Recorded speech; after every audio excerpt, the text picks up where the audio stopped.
بتواجه فريق اسرائيلي، ده كان عامل لك مشكله كلاعب مصري نفسيا؟ بتعمل مشكله طبعا ليك، بس في الاول وفي الاخر دي كوره يعني. مم.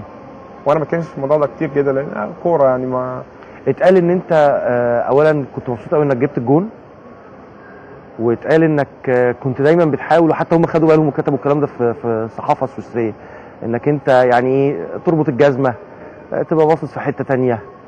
على المستوى الانساني ده كان بيحصل فعلا انا ولا ما اعتقد ان انا بيحصلش؟ كنت مركز في الماتش على قد ما اقدر، وده اهم حاجه. ان انا كل ماتش بركز فيه ان انا اجيب جون او اعمل حاجه كويسه للفرقه، وده كان دور من ضمن الادوار اللي هي التمهيديه، انك توصلك لدور اعلى في صحيح ان انت ما كنتش عايز، ووالدك قال لك انت بتمثل مصر ولما تغلبهم تعمل حاجه ما كنتش والناس عايز. تفرح بيك؟ نفسيا بتكلم على المستوى النفسي، مستوى على النفسي. المستوى الشخصي يعني. والله انا اعتقد اي حد مصري ممكن يحس بالنقطه دي، يعني ما بحبش اتكلم فيها، ممكن اي حد يفهمها. طيب خلينا بسرعه جدا ناخد فاصل.